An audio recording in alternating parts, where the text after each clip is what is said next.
Nous sommes à présent dans le cas où la charge est une FEM. Contrairement au redressement dont la charge était résistive, nous allons subdiviser les intervalles de fonctionnement pour les étudier un peu plus élevés par rapport au cas où la charge était résistive. Mais avant cela, j'invite tous ceux ou celles-là qui ne se sont pas encore abonnés à ma chaîne de s'abonner afin qu'elles puissent également m'être utiles. Ok. Je vais représenter tout d'abord la nature pour qu'on voit ensemble comment subdiviser les intervalles de fonctionnement.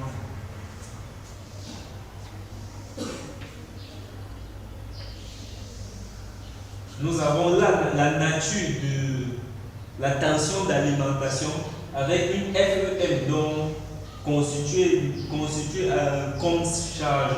Alors, nous observons, nous avons plusieurs intervalles. L'intervalle dans lequel la batterie dont la tension de la batterie est plus élevée par rapport à la tension d'alimentation.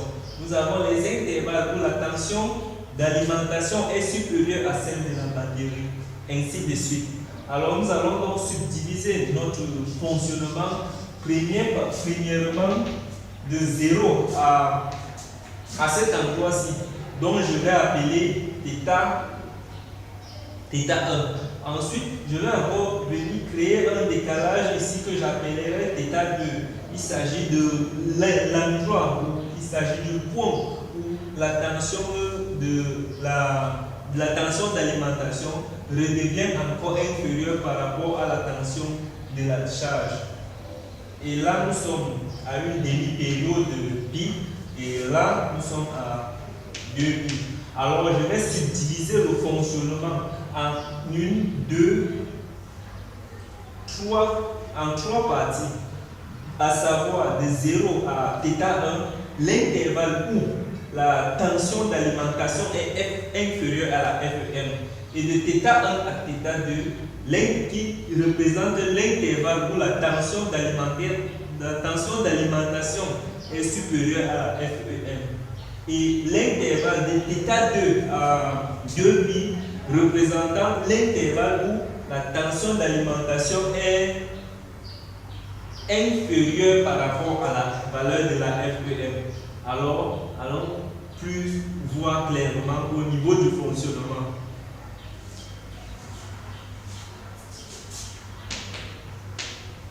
Étude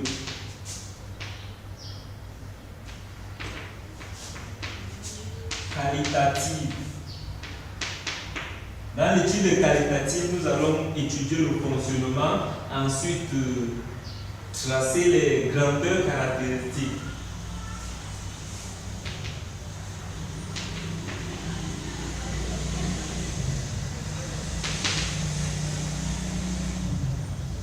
Ok.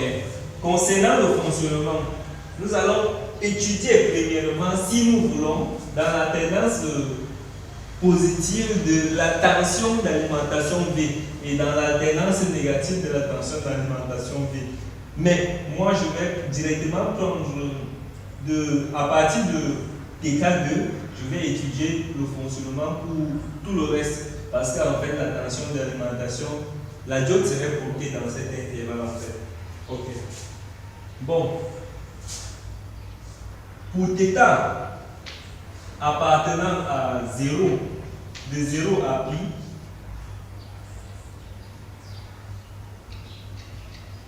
de 0 à θ 1 autant pour moi, nous observons que la tension d'alimentation est inférieure à la tension de la charge. Et par conséquent, si la tension de la charge au niveau de la charge est supérieure à la tension qui est au niveau de l'alimentation, la diode serait bloquée. Donc, dans cet intervalle, nous avons V qui est positive et V est inférieur à UC. Donc, la diode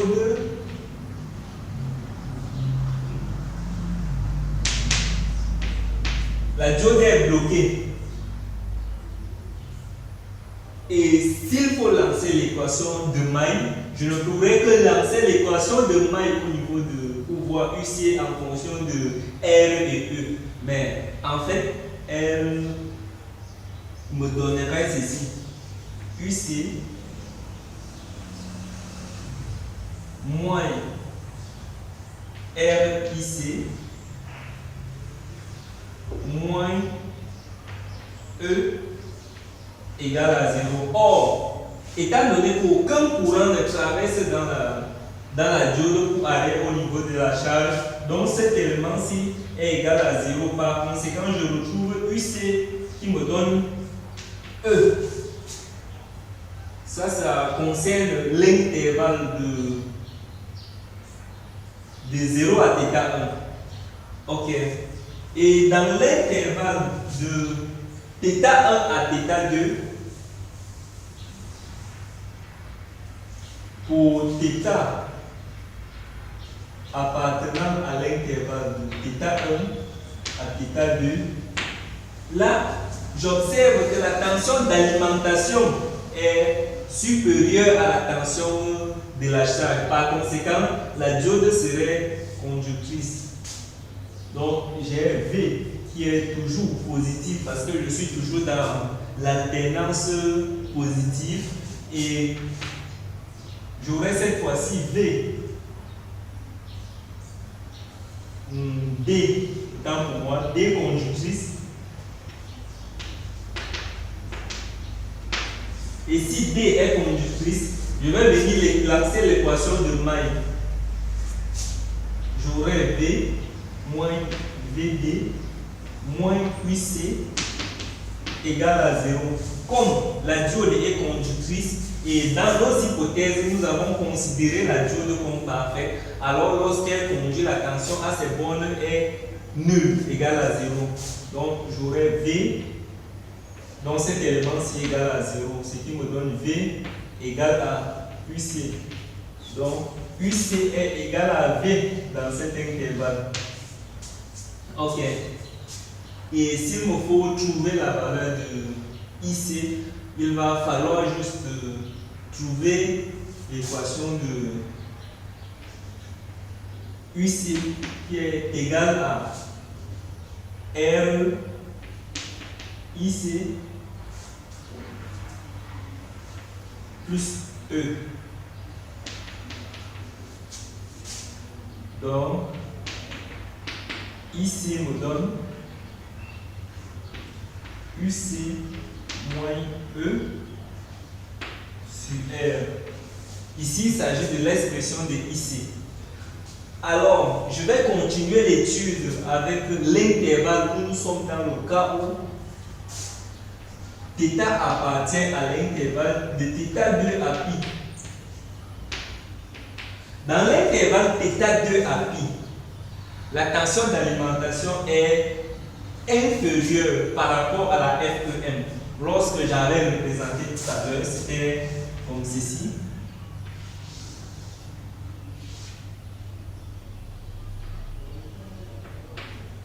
Dans l'intervalle θ2 à 2π,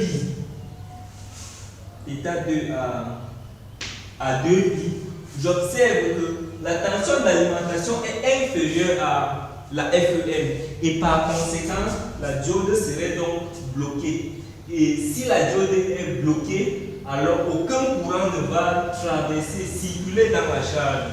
Et par conséquent, je vais encore me retrouver avec le même fonctionnement lorsque j'étais dans l'intervalle 0 à θ1. Donc, même chose que θ appartenait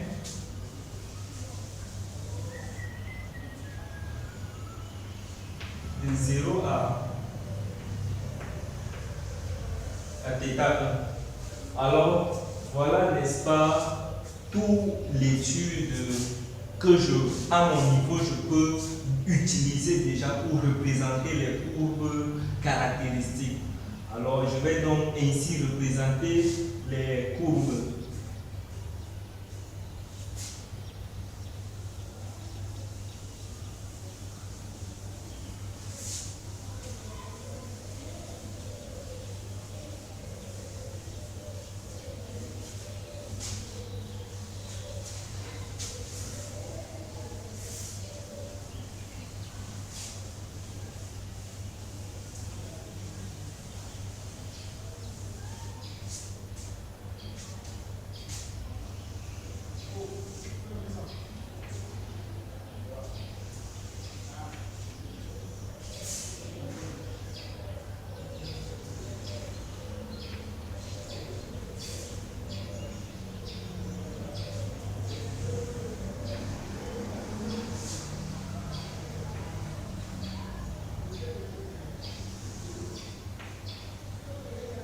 Premièrement, je vais représenter la courbe de la tension d'alimentation qui est alternative sinusoïdale.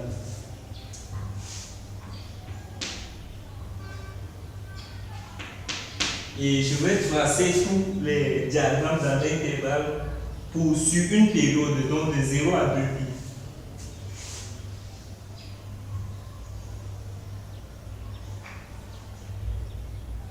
Là, j'ai la tension d'alimentation V. Et en deuxième position, je vais tracer la tension située au niveau de la charge. D'après mon étude, là, j'ai la valeur de E. Là, il s'agit de E. Dans mon étude, j'ai trouvé que dans l'intervalle qui tend de 0 à θ1, la valeur de la tension au niveau de la charge était égale à E. Tout simplement parce que la diode était bloquée et la valeur mesurée par là était juste représentait la valeur de la FEM.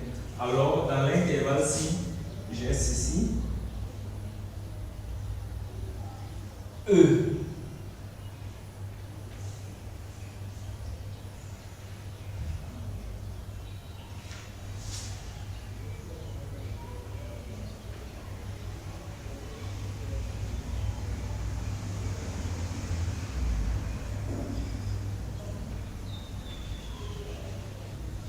Dans l'intervalle, si j'ai trouvé E, représentant la tension au niveau de la charge.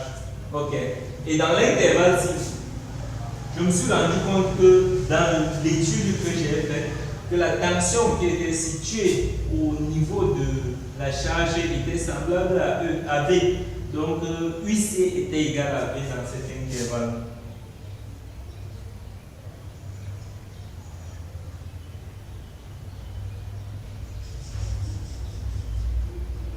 Et là, juste à la fin, la diode était bloquée, tout simplement parce que la FEM était supérieure à la tension d'alimentation. Alors voilà ainsi représenter la valeur de la tension au niveau de la charge. À présent, je vais représenter la valeur du courant, la valeur du courant dans la charge. Je vais utiliser ce même graphe-ci pour représenter le courant dans la charge. D'après l'étude, il y a courant dans la charge si et seulement si la diode est conductrice. Et comme la diode était conductrice uniquement dans l'intervalle-ci, alors nous aurions un courant uniquement dans l'intervalle-ci également, que je vais représenter. Donc de là à là, le courant IC est égal à 0, là apparaît un courant dont sa valeur est égale à UC moins E sur R. Et dans l'intervalle restant, il est égal à 0.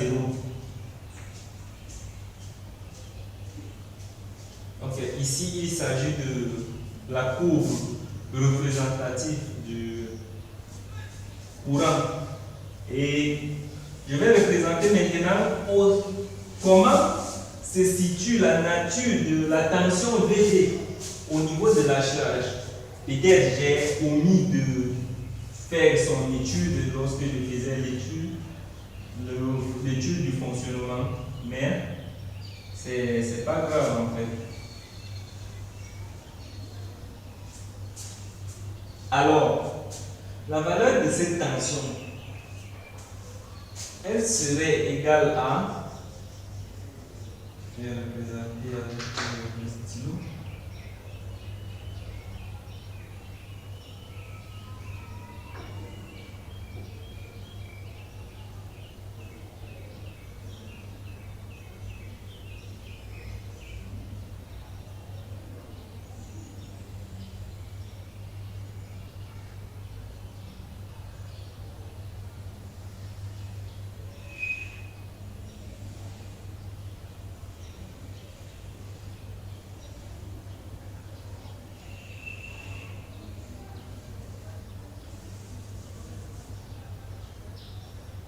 elle varie, elle décroît jusqu'à, elle est égale à V max plus E. Bon. Ok. Voilà ainsi les courbes du redressement monophasé simple alternance avec la diode, avec une diode et avec la charge RE. Ok. À présent, passons donc au calcul des grandeurs caractéristiques, à savoir la tension moyenne, la tension, le courant moyen, la tension efficace et plusieurs autres paramètres qui nous seront utiles dans l'étude. Ok, je vais commencer. Lorsque nous sommes déjà dans l'étude des grandeurs caractéristiques, la détermination des valeurs moyennes, là nous parlerons de l'étude quantitative. Ok, que nous vaut la valeur de UC? UC qui est représenté comme ceci. Sa valeur serait déterminée par une intégration. Nous allons intégrer nous aurons au total 3 intégrales. Nous allons d'abord trouver l'intégrale étant de 0 à θ1 où nous allons intégrer la valeur de E. Ensuite, dans l'intervalle de θ1 à θ2 où nous allons intégrer la valeur de V. Ensuite, dans l'intervalle de θ2 à 2π, nous allons encore trouver une intégrale où nous allons intégrer la valeur de E toujours. Ok. Par conséquent, UC a donc pour valeur 1 sur la période est déjà visible qu'il s'agit de 2π comme période. Donc 1 sur la période qui est 2π intégrale. J'intègre premièrement de 0 à θ1. Je mets ce crochet parce qu'en fait la période c'est pour tous les intégrales. De 0 à θ1 où je vais intégrer E d de θ plus l'intégrale de θ1 à θ2 plus l'intégrale de θ1 à θ2 où je vais intégrer la valeur de V qui est encore égal à V max sinus de θ par rapport à θ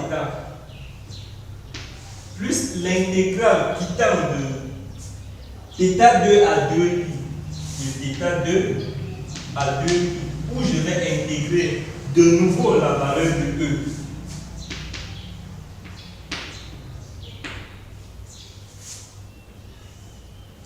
Ok, toutes les intégrales sont déjà définies. Je vais procéder juste à l'étude mathématique dont vous êtes déjà des titans dans le domaine.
Ok, là si je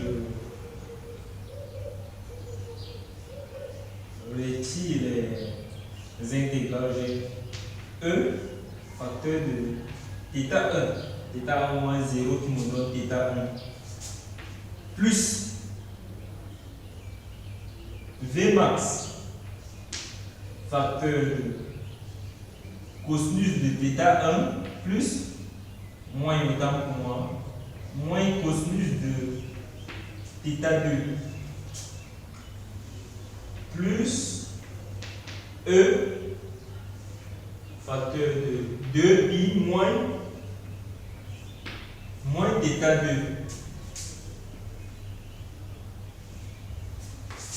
Ce qui me donne au final une expression de 1 sur 2pi facteur de E θ1 plus Vmax, sachant que cosinus de θ1 moins cosinus de θ2 me donne 2 cosinus de θ1. Cela a été démontré dans les vidéos précédentes. Alors celui qui ne voit pas plus clairement peut juste regarder la vidéo passée. Ok, j'aurai donc Vmax, 2 Vmax cosinus de θ1 plus E facteur de 2 pi moins θ2. Ok, mais avant de continuer, avant de donner l'expression finale, je vais, n'est-ce pas, partir pour rappeler quelque chose que je sais que je n'ai pas encore présenté. Alors, il est nécessaire de prêter un peu attention au fait que nous pouvons trouver autre valeur. Je peux parler de la valeur de θ2 en fonction de pi ou en fonction de θ1 ou en fonction de pi et θ1. Ok. Lorsque j'observe, je me rends compte que pour trouver la valeur de pi, il s'agit juste en fait de faire l'expression de θ2 plus θ1. Alors, si je veux trouver l'expression de θ2, je me rends compte que θ2 va tout simplement me donner la valeur de pi moins θ1. θ2 me donne la valeur de pi moins θ1. Et je connais déjà pi qui est ma demi-période. Et l'expression de θ1, comment déterminer la valeur de θ1? Je peux me référer au fait où dans l'intervalle, ou pas dans l'intervalle en fait, à θ égale à θ1, j'ai une expression θ égale à θ1, je me rends compte que à θ égale à θ1, j'ai Vmax sinus de θ égale à Vmax sinus de θ1. Et Vmax, la tension Vmax sinus de θ là, est encore égale à E. Parce que je me rends compte là, la tension alternative est égale, c'est où elle se rencontre en fait cette tension. Donc cette valeur là est encore égale à E. Alors s'il faut que je m'attarde à ces deux-ci, j'aurai tout simplement Vmax sinus de θ1 qui est égal à E. Donc sinus de θ1 me donne l'expression de E sur Vmax. Donc θ1 égale à A sinus de E sur Vmax. Alors, voilà comment je peux procéder pour trouver la valeur de θ1. Alors, lorsque j'aurai trouvé une expression de UC dans lequel j'ai juste la valeur de pi et θ1, alors je peux déjà donner une réponse ou bien faire l'application numérique de ma tension. Et par conséquent, j'aurai donc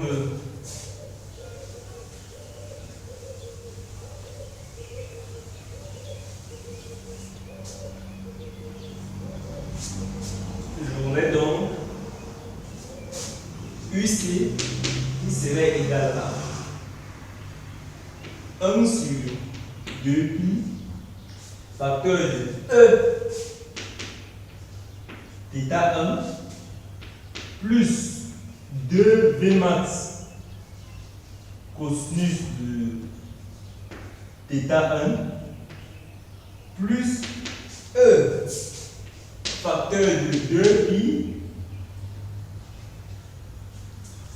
moins θ2. Or, θ2 est égal à quoi? Pi moins θ1. Ça va nous donner moins pi plus θ1. Donc, moins pi plus θ1.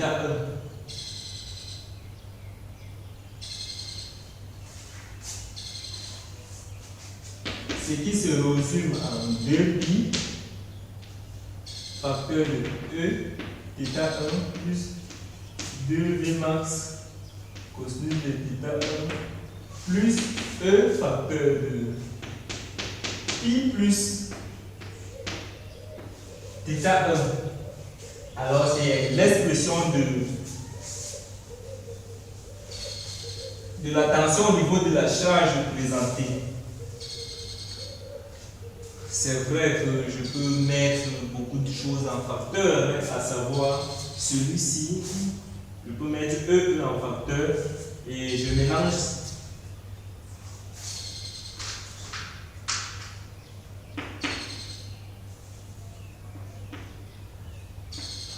sur 2pi facteur de 2 Vmax cosinus de θ1 plus E facteur de pi plus 2 θ1. Et ça, il s'agit de la valeur de UC.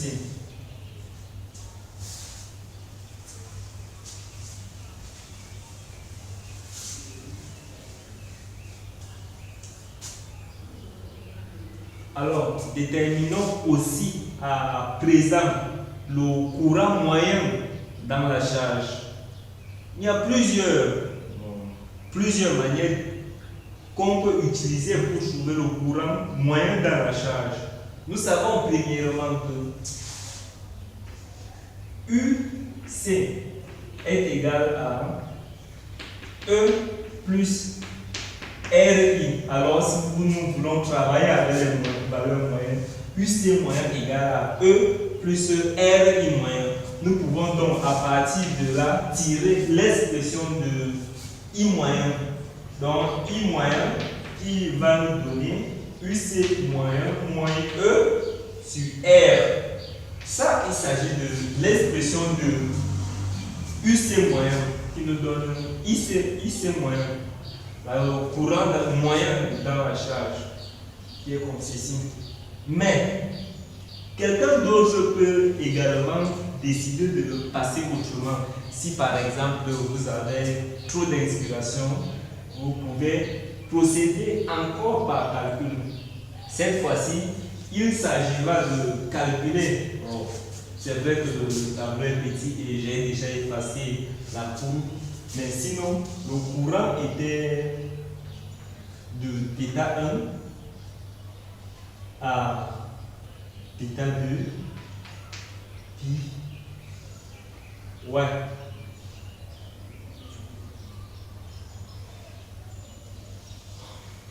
Ici, il s'agissait de UC et ici, il s'agissait de IC. Alors, je peux décider de passer par intégration pour trouver la valeur du courant dans la charge. Alors, je peux procéder comme ceci par exemple, sachant que IC est disponible uniquement dans l'intervalle. Donc, IC va me donner 1 sur 2pi qui est la période, ou comme c'est le courant, divisé par la résistance, parce que en fait, c'est quel courant qu'on cherche? On cherche le courant moyen qui traverse la résistance. Et en trouvant le courant moyen qui traverse la résistance, la charge étant en série avec la résistance étant en série en fait dans la charge. Donc le courant moyen traversant la charge serait ainsi le courant moyen de la charge. Alors je vais trouver 1 sur 2 pi R intégral allant de θ1 à θ2 j'intègre quoi? J'intègre la valeur de Vmax sinus de θ moins E. Ça par rapport à θ. En appliquant l'intégration, si je serai en train de déterminer également la valeur du courant dans la charge. Ok. Cette intégration me donne Vmax sur 2 pi R intégrale de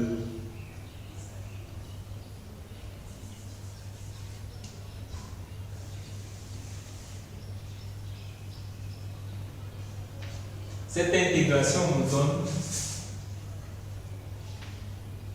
1 sur 2 pi R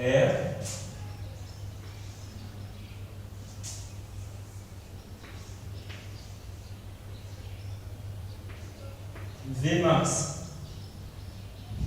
moins cosinus de θ allant de θ1 à θ2 moins E de θ allant de θ1 à θ2 égale à 1 sur 2 pi R de Vmax de 2 cosinus de θ1 moins E facteur de θ2 moins θ1 encore égal à 1 sur 2 pi R intégrale de 2 Vmax cosinus de θ1 moins E. θ2 m'a donné pi moins θ1. Alors si je mets la valeur de θ2 dont j'ai trouvé dans le développement précédent, je vais me retrouver avec facteur de pi moins 2 θ1. Oui. Et là, il s'agit encore une autre expression du courant dans la charge, du courant moyen dans la charge. Donc, celui qui veut d'abord passer par comme ceci et trouver la valeur du courant moyen pour insérer dans cette expression-ci et tirer attention, c'est un choix. Et celui par contre qui veut d'abord trouver la tension d'alimentation et tirer le courant, c'est aussi un autre choix, mais la méthode que vous allez préférer, choisissez la méthode qui va vous permettre d'aboutir au résultat le plus rapidement possible. Ok. Ici, il s'agit des grandeurs moyennes. Alors, s'il faut que nous passions au calcul des grandeurs efficaces, nous allons le faire pour pouvoir voir. Ok, il est question pour nous maintenant de trouver la valeur efficace de la tension au niveau de la charge. Les formules sont déjà connues et développées et on a dit pourquoi ces formules étaient utilisées. Donc, plus c'est efficace dans la charge serait égal à 1 sur 2 pi qui est au carré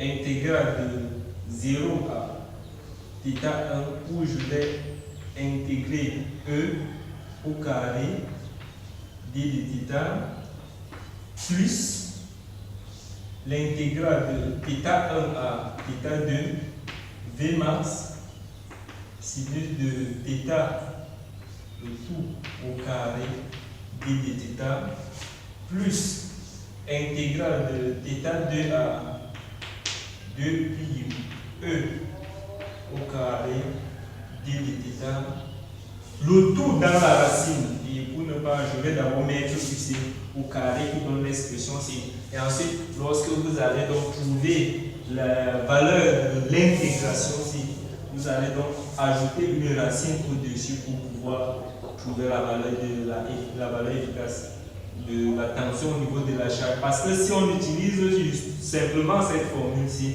à la fin, on aurait trouvé le carré de la valeur de la tension efficace dans la charge.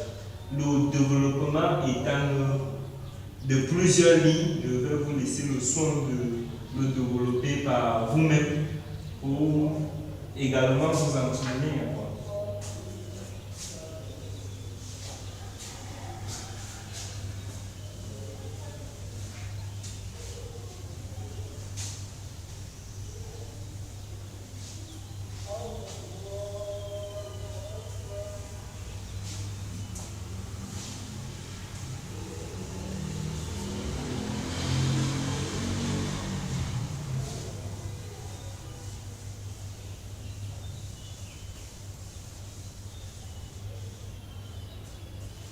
Alors, la problématique de ce redressement étant de recharger une batterie dont la valeur de la FEM est représentée, il est nécessaire pour nous de connaître le temps de charge de la batterie ou encore en fonction du courant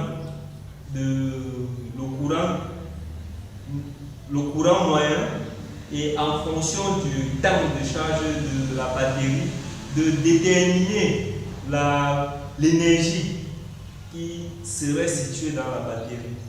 Alors pour cela,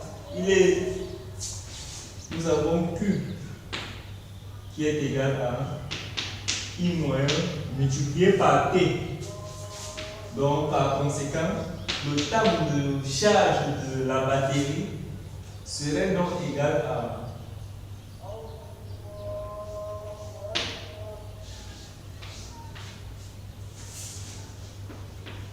avec en ampère heure, I en ampère et T en heure. Et lorsque nous allons donc déterminer ces différents éléments, il est donc possible pour nous de trouver la valeur du rendement de notre redressement. S'il faut déterminer la valeur du rendement, ce rendement serait égal à la puissance à l'entrée qui se situe, la puissance en fait utile sur la puissance utile plus la puissance absorbée. Sachant que la puissance qui est utile est une puissance électrique. Alors, j'aurais cette expression-ci. Le rendement, en fait, serait égal à I divisé par la puissance utile plus les pertes qui sont situées au niveau de la résistance, plus les paires de joules dans la résistance en fait. Donc plus paires de joules que je peux directement mettre la valeur qui est RI efficace au carré. Alors voilà le rendement de notre machine. Plusieurs autres choses peuvent encore être déterminées dans ce redressement. Je vous invite à consulter un document dont nous avons écrit qui est sur le marché actuellement. Le nom c'est le Titan. Le titre du document c'est le Titan. Une fois que vous allez trouver, tous ces éléments sont bien détaillés. Ici, je ne prendrai pas le soin de tellement détailler pour rendre la vidéo moins longue. Alors, dans le document, j'ai tout mon temps, je développe tout est compréhensible. Alors, si vous avez besoin d'autres éléments de plus qui ne sont pas présentés ici, vous pouvez vous référer ou encore m'écrire en commentaire pour que je vous envoie mon adresse où vous allez m'écrire et je vais vous transférer ce document numérique.